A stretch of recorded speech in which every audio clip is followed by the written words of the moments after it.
kamangyan, dahil ngayong araw nga ni ho ay mamimili na kami ng mga appliances para ho sa aming inapagawang dream house. Ay for the go! Ayun na nga niyo mga kamangyan, dahil nga ni ho patapos na yung ating dream house, nag-decide kami na mamili na nga ni ho ng mga appliances. Hindi pa naman ho lahat mabibili talaga ngayon mga kamangyan. Parang ang balak pa nga nila ang ho namin, mag-canvas muna. Magtingin-tingin, ganyan. Tapos kapag may nagustuhan ho kami, ay di for the go, for the go. Kasama din ho pala namin yung engineer namin diyan mga kamangyan, si Engineer Villaruel, tapos yung kanyang misis. So sila ho yun sa G2 Projects mga kamangyan, at ang dami nilang agawin dun sa aming dream house. Like yung mga cabinet namin dun, halos lahat-lahat na. Kailangan din malaman nila kung ano yung klase ng appliances. And syempre, kapag mamimili kayo ng mga gamit sa bahay, kailangan ho may kasama talaga kayo kasi baka mamaya mali yung size na mabili ninyo. Eh di nga nyo pala kami pumunta sa Kutsen mga kamangyan. And sa tunay, ngayon ko lang din talaga to narinig. Pero ang gaganda daw nung mga quality din eh. Contractor din ho kasi yan si engineer mga kamangyan. So karamihan sa mga client niya, yan yung inagamit na brand. And maganda naman din talaga. Alam niyo naman, mahilig talaga kami magluto-luto mga kamangyan. Maliban dun sa pagluluto doon sa bahay kubo, syempre magaluto din tayo dito sa Dream House. Dahil na kapag nabuntis na ako, tapos nasa bahay lang ako, grabe, sobrang arte mo. Tapos ayan, natutuwa ako dyan mga kamangyan. Hindi na nga ako makapag-focus kasi nga ni, ang ganda ng camera ko. Wow daw.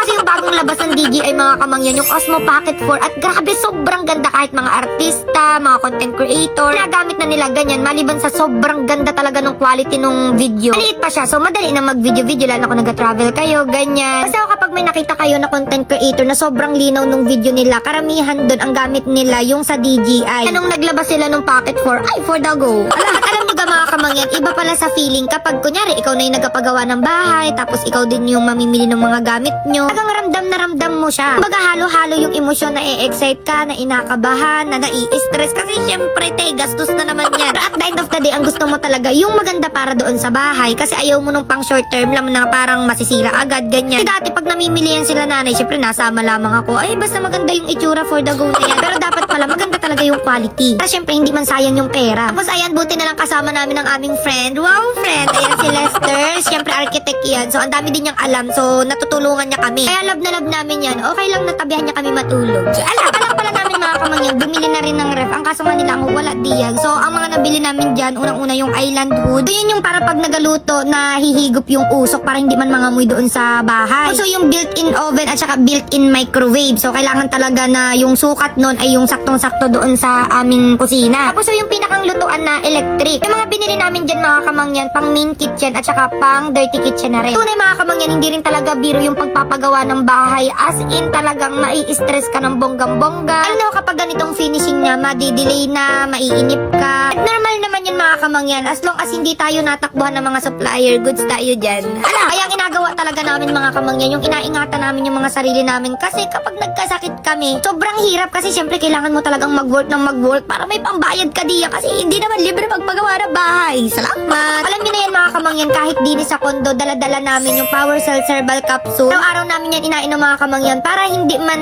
magkasakit agad-agad. So may mga ingredients yan na kailangan talaga ng katawan namin. And kahit nung nasa Mindoro pa kami, yan yung lagi din namin nainom. At si tatay hanggang ngayon araw-araw inainom yan. Kasi alam niyo naman sobrang busy din niya doon sa bukid. Alam niyo naman mga kamangyan, sobrang hirap talaga magkasakit ngayon. Kaya kailangan talaga natin ng may makakatulong. At yan yung Power Cell Herbal Capsule. So yun lang naman yung update mga kamangyan. And sobrang excited na kami na mailagay yung mga pinamili namin doon nga ni ho sa ating inapagawang dream house. Ay for the go!